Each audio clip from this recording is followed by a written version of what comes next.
There we go. There we go. There we go. And there we have it. Look how loose this thing is.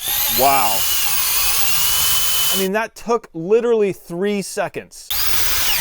Oh my gosh. So it's moving. Yes! It's metallic holographic type that shows a lot of different colors. Not only do they glow, but they glow brightly.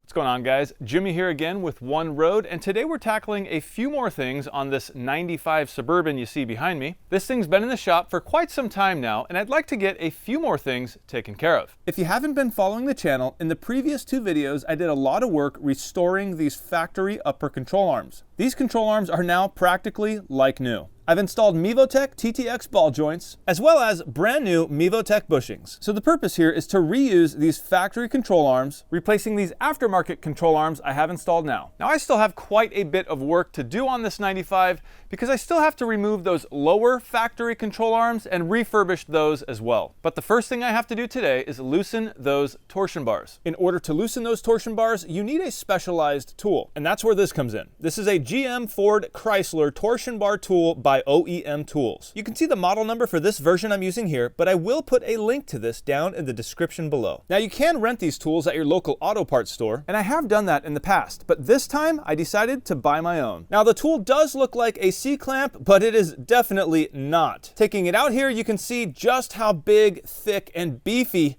this thing is. This tool is specifically made for torsion bar keys. Whatever you do, do not attempt to use a standard C-clamp when messing with torsion bars. And just to drive that point home, here's your typical C-clamp, and you can see just how much bigger this torsion bar tool is. You can of course see the difference in the thickness and thread pitch of the bolt, but also you can see the massive size difference in the bottom of the tool itself. Looking at it from this angle again reveals just how much more beefy and strong the OEM Tools torsion bar tool is. Under the truck here we have the torsion bar. Although this is a long straight bar slotting into that lower control arm, this is actually the spring for this driver's side of the truck. This is made of spring steel and being slotted into that lower control arm. When that control arm moves, it twists this bar, and that's what provides the spring. This other end of the torsion bar slots right into what's called a torsion key. And the preload on the torsion bar is adjusted by using this bolt here, which puts pressure on the torsion key, which of course puts pressure on the torsion bar. And since I have to remove those lower control arms, this torsion bar has to come out. Okay, you can see on the top of this tool we have a little nipple there, and that's because on the top of this cross member is a hole for locating this tool. So if I just go ahead and slide this thing over, I should be able to find the hole pretty easily. And now with this tool located in the correct position, I can begin tightening down this bolt, which locates itself in this hole here. Okay, I now have this tool tightened down just by hand up into that slot in the torsion key. And now I can work on removing this 18mm bolt. Because I have this bolt up in the slot in that torsion key, as I loosen this torsion key adjustment bolt, the torsion key itself will simply rest on this bolt here. And now you can see this is completely loose, and that's because the entire load of the torsion bar and torsion key are on this tool now. But I still need to remove this bolt completely in order to remove this keeper. And with this bolt completely removed, I can now remove the keeper. And lastly, I'll loosen this bolt on the tool, which will take all of the tension out of the torsion bar.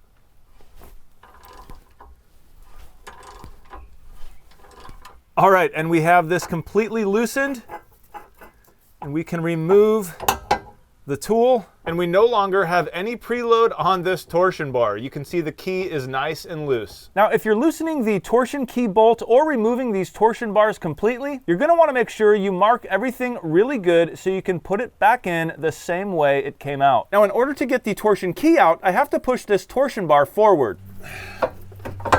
There we go. And you gotta be careful because pushing that torsion bar forward let this torsion key drop right out, and this thing is heavy, so if it falls on your face, you're definitely gonna be hurting. I was able to get the torsion bar completely out, but in order to do that, I did have to remove the bolts from this cross member and move it back. By moving this cross member all the way back, I was able to pull the torsion bar out of the lower control arm and slide it out. Looking here at this passenger side, you can see the torsion bar here, which is still slotted into that lower control arm. And unfortunately, there's there's just not enough movement to pull this torsion bar back far enough in order to remove it from that lower control arm. Bottom line is, the only way I'm getting this torsion bar out is by removing these bolts on this cross member and pushing the cross member back. Okay, I have all 3 bolts out here for this cross member. Now I'm just going to push it back, and that right there should give me enough room to be able to pull this torsion bar back out of the lower control arm. All right, and we're going to give it a shot here. Let's see how this goes. Oh, there we go. Yes, now I can slide it forward.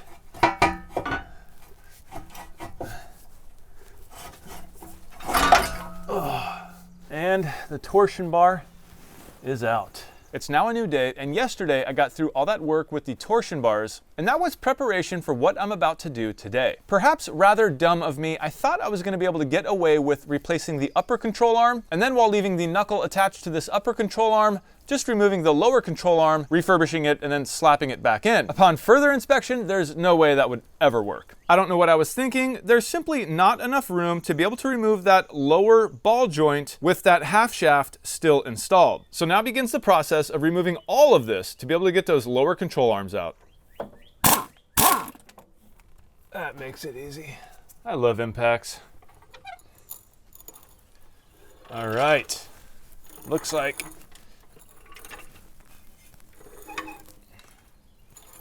I was able to take this entire assembly out of here. That's about it. That's the whole thing. Upper control arm, lower control arm, half shaft, and we still have the hub and everything attached. So this may not have been the prettiest way to do this, or even the easiest, but it's the way I did it. I left the half shaft there because all I had to do was remove the 6 bolts from the differential, and I left the upper control arm there because, well, I just figured it'd be easier than trying to knock this thing free with everything kind of still put together. So to me, couple of bolts. The hardest part about all this was the sway bar end link, which I ended up having to remove the lower 2 control arm bolts, pivot that down in order to line up the pin on the sway bar end link so that I can get a socket on it. Long story, boring.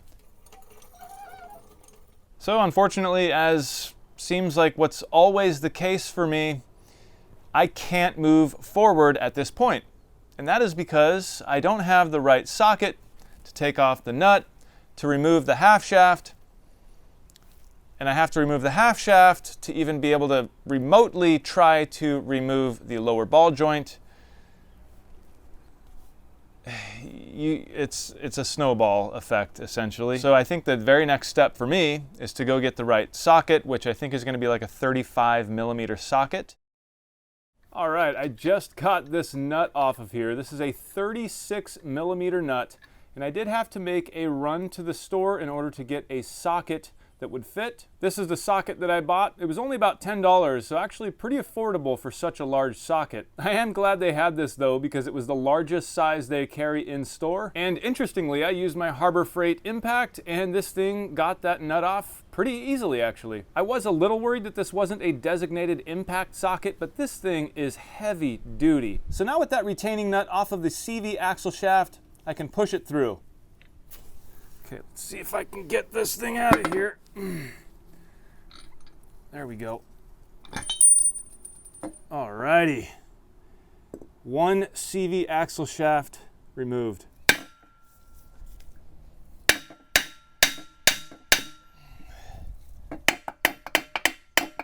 There we go. Got it. 1 aftermarket control arm now removed. So far we have the CV axle removed. I just removed that aftermarket upper control arm. And my goal here right now is to refurbish this lower control arm. In order to do that, I need to remove and replace this factory lower ball joint, which obviously means I need to take this knuckle off.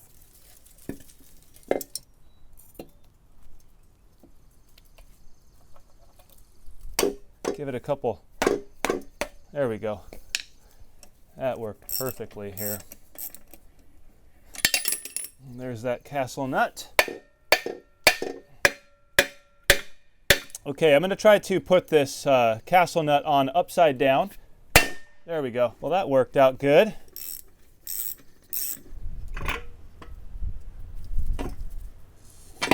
There we go. It's now separated from the knuckle. And there we have it. One factory, completely original, never been touched, lower control arm. First time this baby's been out of the truck. You can see the ball joint on this is the riveted type. They do have lower control arms on these trucks that have a pressed in ball joint. I'm not exactly sure why they would have one over the other, but mine is the riveted in. So we're gonna attempt to do the same process we did with the upper control arms, where we simply center punch and drill out these rivets and see if we can't make that happen. And taking a closer look at this lower ball joint, you know, I have to say this truck only has about 85, 87, I can't remember the exact number, about 87,000 original miles. And so when you look at this lower ball joint that's obviously never been replaced, you wonder, with 87,000 miles, are you sure it needs to be replaced? But look how loose this thing is.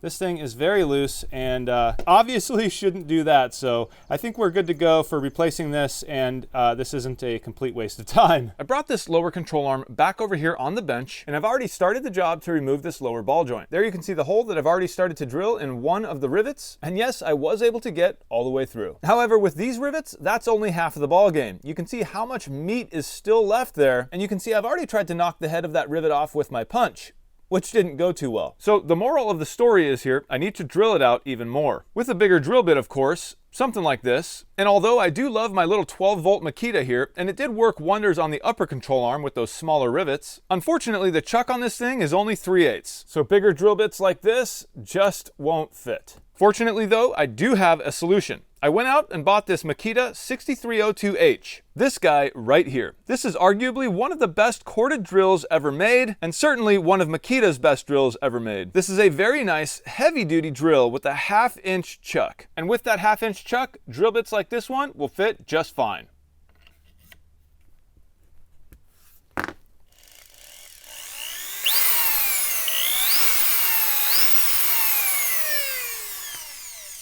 Nice. Wow. Wow. Wow.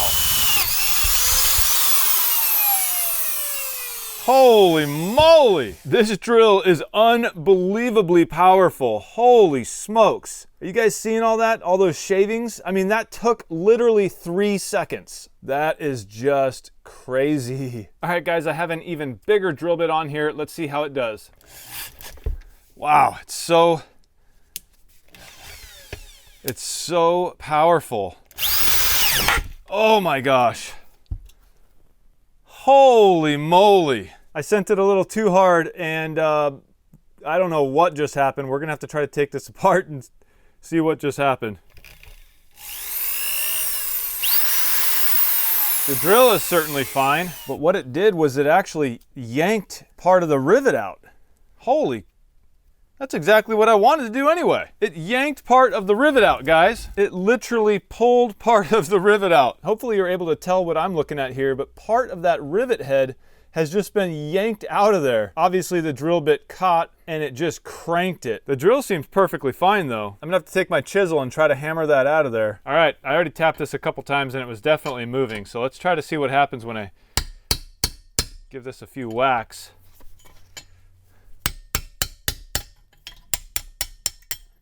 Okay, there's part of that. The whole rest of the rivet, the whole sleeve is actually moving inside of that hole. So when this drill bit caught, the drill had enough power to actually move this entire sleeve, the whole rivet. It just loosened it up. And here it is from the top side. You can see the entire rivet is actually moving in the housing.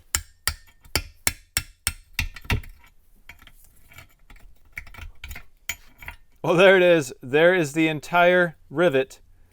What was left in that hole. You can see my hole was actually a little bit off center the way I drilled that thing out, but it ended up working out. Looking closer at this hole, you can see I did put a little bit of a divot here in the actual control arm metal, which I was trying very hard not to do. But I think the very way these ball joints are mounted, how they slide in between the control arm here and are bolted in, is going to make that basically not matter at all. So overall, the first rivet, although much harder than the upper control arm, it's out now, and I'm pretty pleased with this drill. By the way, guys, I'll put a link down in the description below this video for this drill. And I have to mention, now that I've used a corded drill like this and felt the immense power these things have, this little 12 volt feels like a toy. I'm still going to use it, but only for what it's meant for. I've now been able to get 3 of the 4 rivets out of there, and they've all gone swimmingly. I'm currently working on this last one, and it should go just as well. All right, we got all 4 rivets out, and now it's time to see how easily this ball joint slides out. Okay, so it's moving. Yes! Look at that, guys. That is exactly what I wanted to happen. Man, what a brute, huh? So this lower control arm is set up in a unique way in which we have 2 pieces of metal here, and the ball joint kind of slides in between there and gets sandwiched with the bolts or the rivets. So it's very different from the build of the upper control arm, which is all one solid chunk of metal. This lower control arm is multiple sheets of metal that have all been welded and fit together. And here's a look at the old versus new ball joints. I'm using the Mevotech TTX line. From all the reviews that I've seen, these are supposed to be a really nice ball joint, and so I chose to go this route rather than the factory AC Delco. They do certainly look nice, but I guess only time will tell if they hold up.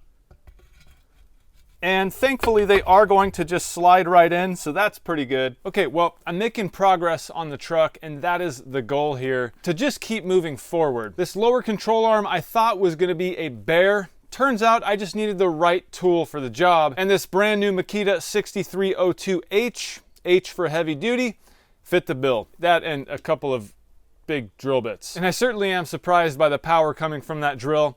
At one point, I wasn't recording. I was drilling with one arm and it caught, and I thought I broke my wrist for a second. It hurt bad. So definitely don't do that. Use 2 hands, the grip that's on there if you get one of these things. I'll put a link again down in the description below. It's incredible and it's affordable. But I think that's it for this one. Just showing progress. We got the ball joint out. I thought that was going to be pretty difficult. Turns out it wasn't. I still do need to take these control arms in to get the bushings pressed out and the new ones pressed in. I did consider buying a press so I can do it myself, but just time and convenience and cost really just make it so much simpler for me to take it in, have someone else do it. So thank you all again for watching. I do hope you got something out of it. If at the very least it was entertaining. If it was, please don't forget to hit that thumbs up. It really does help this video and the channel. And also, if you're not a subscriber and you're watching this far, consider subscribing. All right, guys, I'm Jimmy for One Road, and I will see you in the next one. Hey, real quick, guys, I thought I'd show you something really cool that I just had made. Yes, they are stickers, and we have 2 different kinds here. We have this metallic holographic type that shows a lot of different colors and is just overall really cool looking. And we also have these guys right here, and these ones have a party trick, and let me show you what that is. These guys are glow in the dark, and not only do they glow, but they glow brightly. Well, as you can see here, I have a ton of these stickers, and I really don't know exactly what to do with them. So if you guys have an idea, please comment down below and let me know. And by the way, the dimensions of these are 1 inch by 1 inch. So if you think this is something that you would want, I definitely would like to get these things into your guys' hands if you want them.